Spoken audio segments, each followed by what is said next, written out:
When you're in a whiteboard challenge, your goal isn't just to design well. It's to make your thinking so clear that the interviewer can't help but check every evaluation box in their mind. You want them to look at you and think, this designer is structured, thoughtful, communicative, collaborative, exactly who we'd want on our team. And the good news, you don't need to do anything extraordinary. Just follow 6 simple strategies to make your thinking visible and easy to evaluate.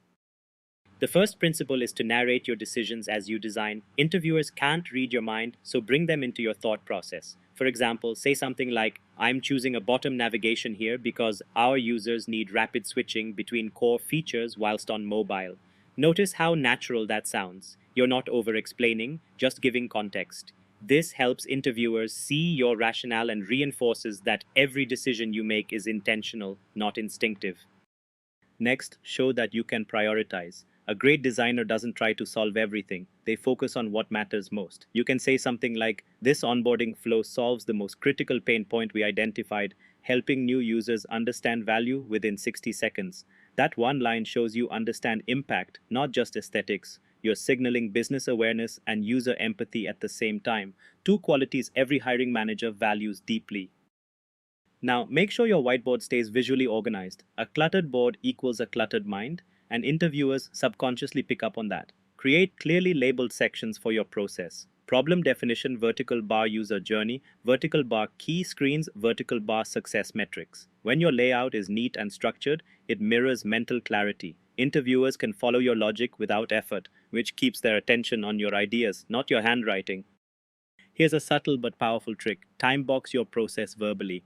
It shows you're aware of the clock and that you can manage time effectively. You can say, I'll spend about 5 minutes on user definition, 15 on core flow, 5 on edge cases, and 5 wrapping up with metrics. That one statement turns your process into a structured sprint plan. It signals maturity, discipline, and a product mindset that you think in phases, not chaos. A whiteboard challenge isn't a solo test, it's a collaboration simulation. So instead of just talking at the interviewer, talk with them. You could ask, shall we assume desktop first users, or would mobile make more sense given the use case? This kind of inclusive language invites the interviewer into your process. It builds rapport, shows humility, and signals that you'd be easy to work with on real projects. And finally, end your session strong. Don't just stop when time's up, wrap it up like a designer who thinks beyond the sketch. You could say, we'd validate this with usability testing focused on task completion time and user confidence ratings. That ending leaves a powerful impression. It says, I don't just design, I think about measurement, success, and iteration. It shows you're outcome oriented, not just task oriented.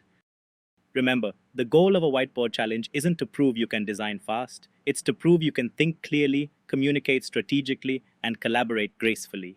When you narrate your reasoning, keep your process tidy, invite discussion, and close with impact. You're not just aligning with expectations, you're exceeding them.